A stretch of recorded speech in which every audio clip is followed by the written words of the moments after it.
नमस्कार, स्वागत है आपका। आपके साथ मैं दीपेश बरगले। खबरों की शुरुआत करते हैं और अब बात कर लेते हैं तीसरे चरण के चुनाव प्रचार की। तीसरे चरण का चुनाव प्रचार लगातार जारी है और ये 5 अलग अलग तस्वीरें इस वक्त आपके टेलीविजन स्क्रीन पर हैं, जिन्हें देखकर आप समझ सकते हैं कि कैसे धुआंधार प्रचार जो है वो चल रहा है। शाह की हुंकार एक तरफ आपको सुनाई दे रही है तो दूसरी तरफ आदित्यनाथ योगी की ललकार है। मोदी का तूफानी प्रचार दिखाई दे रहा है तो कन्नौज में अखिलेश भी आज प्रचार प्रसार के लिए मैदान में उतरने वाले हैं और उधर सुनीता केजरीवाल भी प्रचार की कमान संभालने वाली हैं। तो ये 5 तस्वीरों में आप समझ सकते हैं कि कैसे लगातार चुनाव प्रचार जो है वो तेज होता हुआ नजर आ रहा है।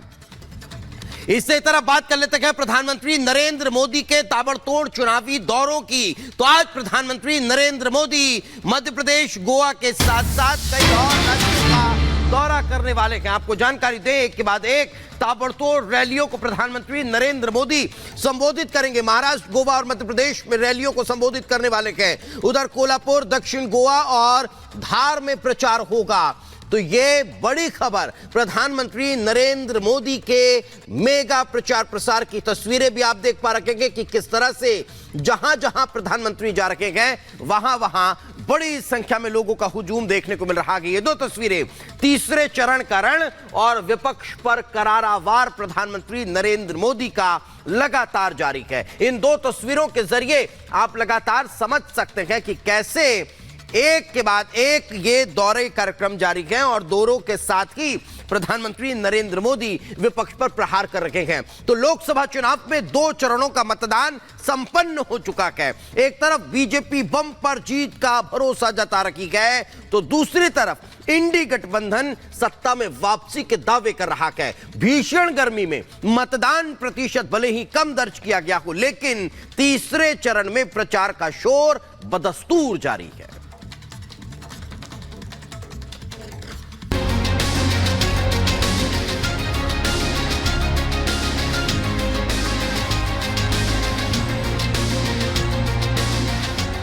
लोकतंत्र के महापर्व का दूसरा चरण संपन्न हो चुका है। मतदान प्रतिशत भले ही पिछली बार से कम हो, लेकिन सियासी पारा चरम पर है। जीत के अपने अपने दावे हैं। बीजेपी 400 पार के दावे कर रही है तो वहीं इंडी गठबंधन वाले अब सत्ता में आने का दम भर रहे हैं। 4 जून को किसकी सरकार होगी ये साफ हो जाएगा। हालांकि दूसरे दौर के मतदान के बाद जो तस्वीर उभर रही थी उसका बयां पीएम मोदी ने सोशल मीडिया पर कुछ यूं किया। पीएम मोदी ने लिखा, दूसरे चरण का मतदान बहुत अच्छा रहा। देश भर के लोगों का आभार जिन्होंने मतदान किया।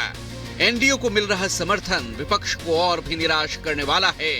युवाओं और महिलाओं ने एनडीए को मजबूत समर्थन दिया। अब तीसरे चरण के रण के लिए पीएम मोदी और बीजेपी ने अपनी ताकत झोंक दी है। आज पीएम मोदी महाराष्ट्र, गोवा और मध्य प्रदेश में प्रचार करेंगे। कोल्हापुर और दक्षिण गोवा में पीएम की रैलियां हैं। धार में भी पीएम मोदी का आज प्रचार होगा। कोल्हापुर में शाम 5 बजे पीएम की रैली है तो वहीं दक्षिणी गोवा में बीजेपी के उम्मीदवार के लिए आज शाम 7 बजे वास्को में पीएम रैली करेंगे। पीएम मोदी के निशाने पर है कांग्रेस और इंडी गठबंधन।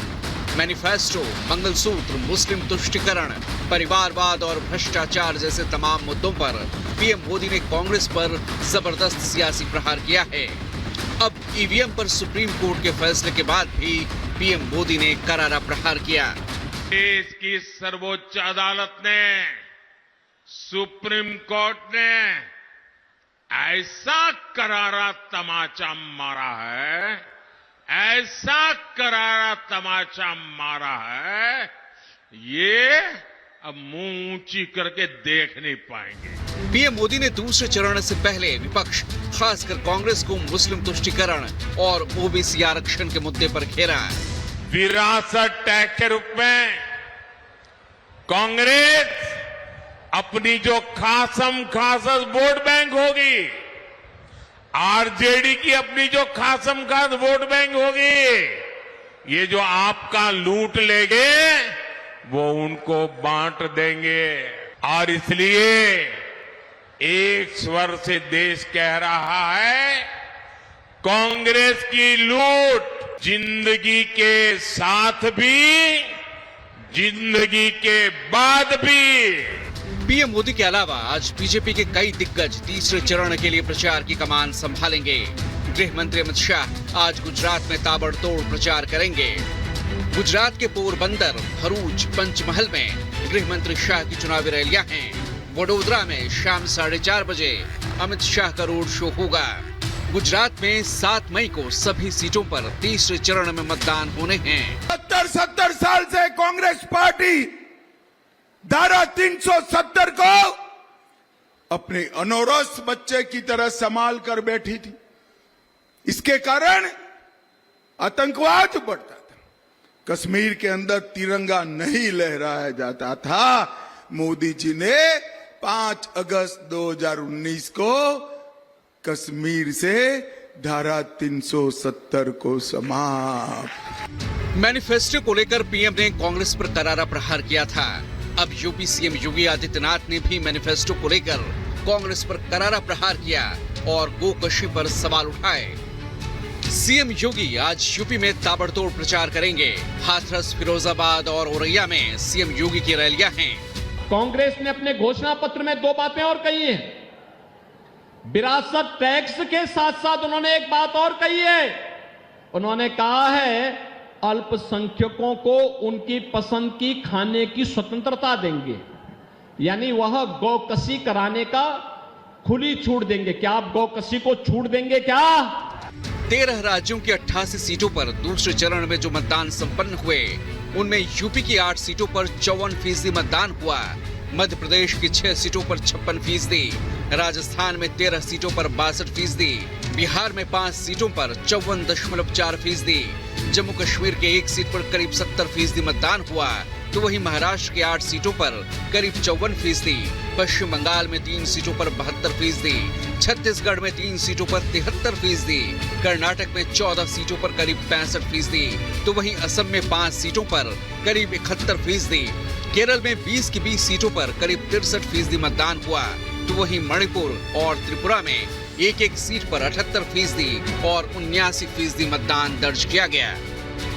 2 चरणों के रण के बाद विपक्ष का दावा है कि बीजेपी की सियासी जमीन खिसक रही है, जबकि सत्ता पक्ष बम्पर जीत के हुंकार भर रही है। अभी 5 चरणों का इम्तिहान बाकी है। नए मुद्दे होंगे, नई धार होगी। 4 जून तक सियासी रण में कई रंग मतदाताओं के सामने होंगे। Bureau report, Republic Bharat. और चलिए बात करते हैं कांग्रेस केंद्रीय चुनाव समिति की बैठक की, जो आज होने जा रही है। और आज होने वाली इस बैठक में कांग्रेस की परंपरागत सीटें रायबरेली और अमेठी को लेकर न सिर्फ चर्चा होने वाली है, बल्कि आज नाम फाइनल होते हुए नजर आ सकते हैं। राहुल गांधी और प्रियंका की उम्मीदवारी पर आज मुहर जो है वो मुमकिन दिखाई दे रही है। अब तक 317 सीटों पर कांग्रेस उम्मीदवारों का ऐलान हो चुका है, लेकिन बाकी बची सीटें और उन बाकी बची सीटों में 2 महत्वपूर्ण सीटें अमेठी और रायबरेली, उसको लेकर आज चर्चा हो सकती है। और न सिर्फ चर्चा हो सकती है, बल्कि अमेठी से राहुल गांधी और रायबरेली से प्रियंका का नाम लगभग फाइनल हो सकता है। अब ये देखने वाली बात होगी कि आखिर इसके इतर कौन से और चर्चा होती है। तो वहीं 2 एक और अलग अलग 2 तस्वीरें आप देख रहे हैं। एक तरफ वाड्रा की दावेदारी है, तो दूसरी तरफ स्मृति ईरानी का प्रहार लगातार जारी है। आपको जानकारी दे, रॉबर्ट वाड्रा यहां से चुनाव लड़ने को लेकर न सिर्फ अपना दावा पेश कर चुके हैं, बल्कि यह भी कह चुके हैं कि टिकट मिली तो मैं वहां से ताल ठोकने को तैयार हूं।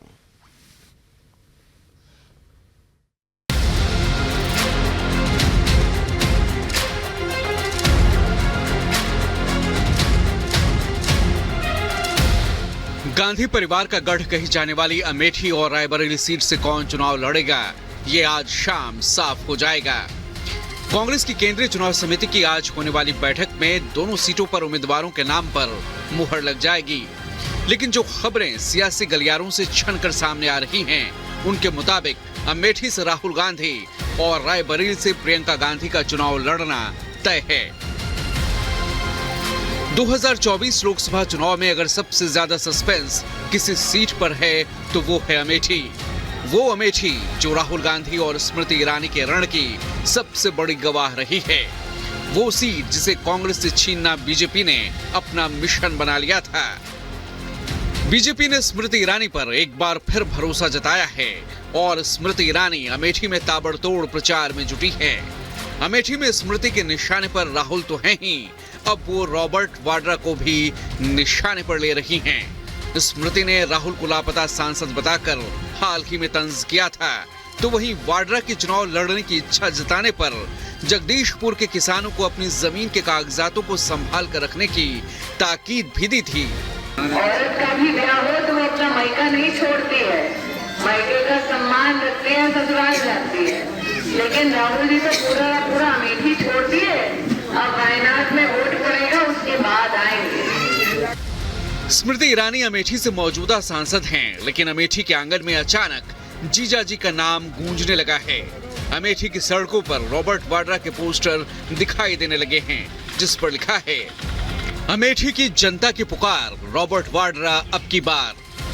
दरअसल कहीं न कहीं रॉबर्ट वाड्रा के मन में भी सक्रिय राजनीति में आने की इच्छा बलवती हो रही है।